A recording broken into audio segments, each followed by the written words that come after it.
So being a roughneck needs to be respected the same way as being a Marine is for this country. People do not realize what they're talking about when they're talking about oil. Being a roughneck needs to be respected the same way a Marine is respected.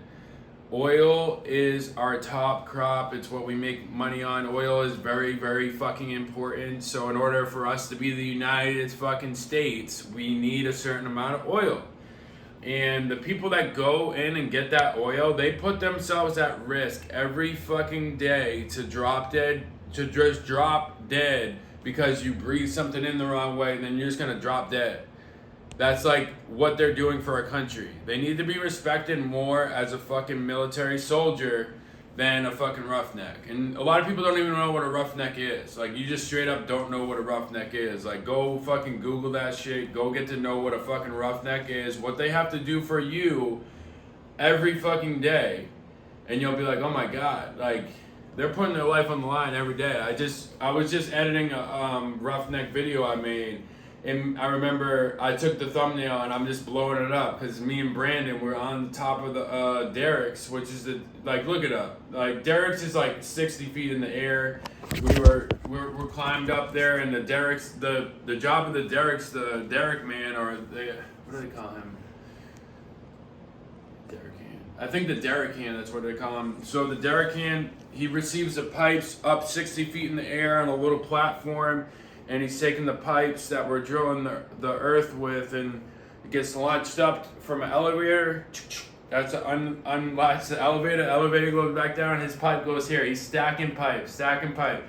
Long ass pipe, like 60-foot pipe from the ground up. That's what we're doing. We're taking all the pipe out from the ground that we're mining the oil in, and the little donkey's fucking pressing.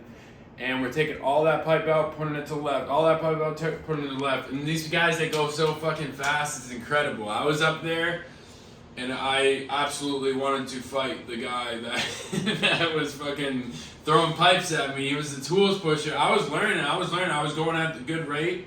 You know what I'm saying? Going at a good rate. Then this dude came on, the tool pusher, like the manager, trying to be a tough guy, trying to fucking stack the pipe on me and shit like that, trying to get me killed pretty much, or damn near close to it. So fuck that guy. If that guy's fucking watching this, like, fuck you. Like, fuck you, dude. And I call him out on it, you know what I mean? I'd say the same thing right now to him, fuck you, you know what I mean? Like, that's something, I get over a lot of shit. I do forgive him, whatever, he's just living the lifestyle, whatever, but as a human being, I don't forgive that faggot. Like, I straight up don't. And I got down, I yelled at him for doing that shit, because I was learning, man. Like, you don't try to kill somebody when you're learning. But that's the thing that reminded me of the Marines. Because these motherfuckers do, though. Like, everybody was telling me, like, yeah, that's just normal, you know what I mean? I'm like, God damn, this job sucks. You know what I mean? Like, you literally have to become like a Marine to get this shit. It's fucking crazy. Like, these guys die all the time, so it's like the Marine mindset. Like, I actually worked with a Marine, and I'm sure other people up there were in the Marines too, or used to be a Marine and just never met them.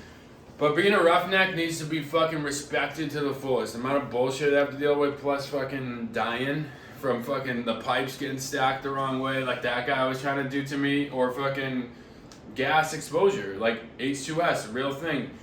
You inhale it once, you're dead. Like, if you inhale enough of it, you know what I'm saying? Which happens all the time in the oil fields.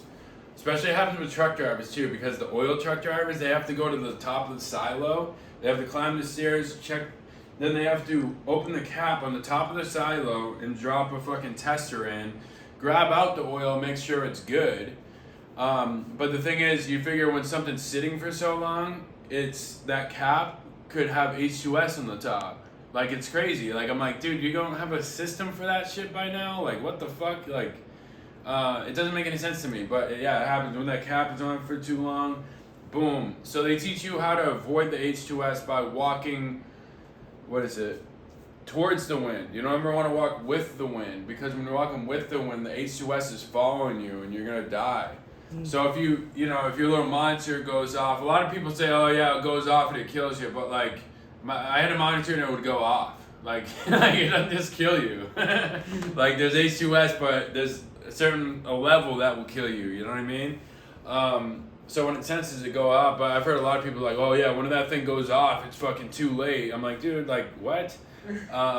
But yeah, I had it go off a few times, and there was a couple sites, the oil rig sites, but fucking that smelt really bad, and I fucking had a bad headache and fucking was mad like out of it because there was a certain smell in the air, and I was like, damn, like. It's crazy, man. Then half these companies aren't even checking the right where they're supposed to. Like, my company certainly didn't. Like, you're supposed to be out there with a fucking tester and make sure the field around it is okay. Because there's like peaks and valleys. And, like, say you have a peak and valley, right here could be good, but then, like, where you go drink the water, where you go for they call them, the doghouse. Where your doghouse is, there could be fucking H2S. Every area you're gonna be stepping needs to be at least kind of scanned for H2S. And people don't do that, at least with the company I was with. I heard Canada is a lot different. So if you wanna go to the oil fields and be a worker and make money, go to Alberta, Canada, and also hit up fucking Ed if he's not dead. If Ed isn't dead, hit him up, his YouTube. Message him on YouTube, eventually respond. He's on social, I think, maybe. I don't know. But we became friends on a personal level. Ed's taught me about how to do some things on YouTube that are cool, like vidIQ and another program, extension, how to add extensions. He put me onto all that shit, so that's pretty cool of him. So go hit up Ed if you want to get plugged in Alberta, Canada, making money on an oil rig. Either truck driving, roughneck, fucking drill site, whatever it is you want to do in the oil fields. If you want to do something in the oil fields, hit up Ed. In Canada, you get a job before you go out there. Like, they're not going to want you to come out there unless you have a job. COVID, they don't really let you cross in and not have a purpose. So get you a job in Alberta, Canada.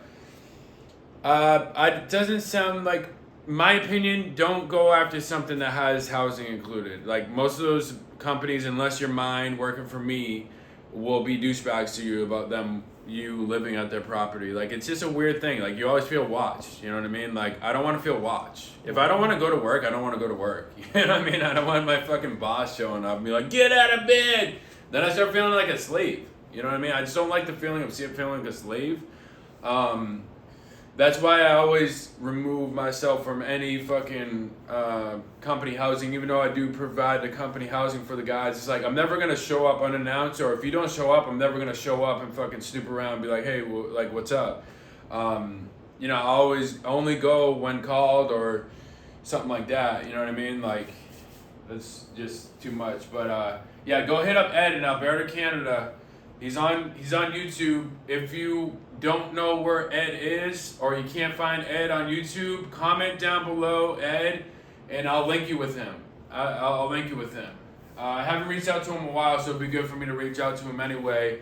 Let him know I'm doing big things, and he's gonna be. I'm surprised he hasn't commented. I hope the guy is alive, because he's watched every single one of my videos until a certain point. I haven't heard from him in a while though, so.